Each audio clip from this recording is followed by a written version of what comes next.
C'est donc une journée historique et déjà symbolisée par cette image, une poignée de main entre les deux dirigeants des Corées du Nord et du Sud.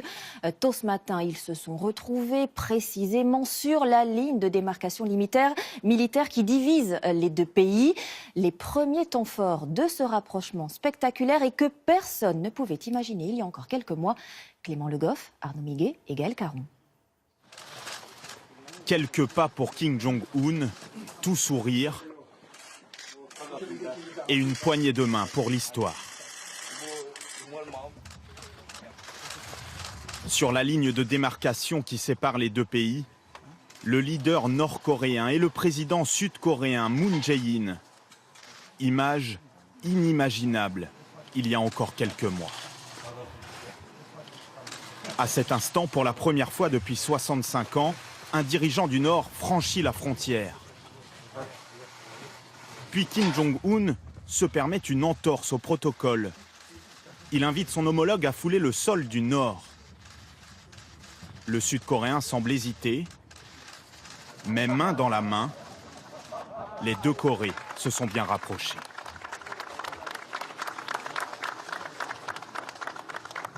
Tapis rouge et cérémonial millimétré. Le moindre détail a été étudié. Les deux dirigeants posent d'abord devant cette peinture. Pas de drapeau, mais une montagne qui symbolise la réunification. Puis ils s'installent autour de cette table ovale. Elle mesure symboliquement 2018 mm. 2018, l'année où les deux Corées se réconcilient. Je suis venu ici avec pour état d'esprit d'envoyer le signal de départ. Nous sommes au seuil d'une histoire nouvelle pour la paix, la prospérité et les relations entre les Corées. Accompagné de sa sœur et conseillère, Kim Jong-un ose même l'humour. Il promet de ne plus perturber le sommeil du président sud-coréen. Référence aux missiles qu'il avait pris l'habitude de tirer de bon matin. La détente après des années de tension sur le nucléaire.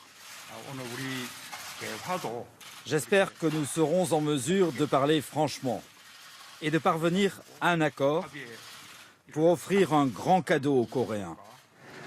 Un sommet sous haute sécurité. 12 gardes du corps entourent la limousine de Kim Jong-un lorsqu'il retourne dans son pays pour déjeuner. Les deux dirigeants viennent de s'engager à cesser complètement les activités militaires hostiles. Un rapprochement qui, selon eux, met un point final à la guerre des Corées.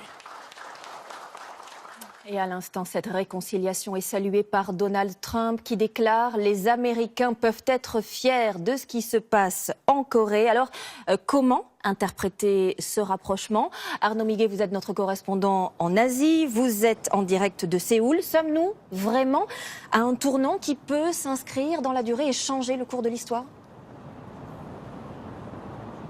Bonsoir Marie-Sophie. Beaucoup de Coréens, en tout cas, pensent ce soir qu'une nouvelle page de leur histoire est en train de s'écrire. C'est la troisième rencontre entre les dirigeants du Nord et du Sud depuis la fin de la guerre de Corée en 1953. Et bien, cette troisième rencontre semble être la bonne, même si la déclaration n'est pas très détaillée.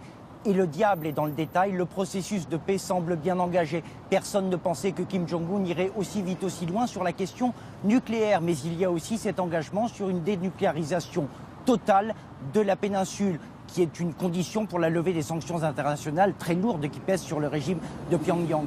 Tout ça est de bon augure, en tout cas avant le face-à-face, la rencontre entre le président américain Donald Trump et Kim Jong-un fin juin. En tout cas, beaucoup de gens ce soir ici veulent y croire. Les deux Corées sont désormais en paix. Merci Arnaud Miguet en direct de Séoul.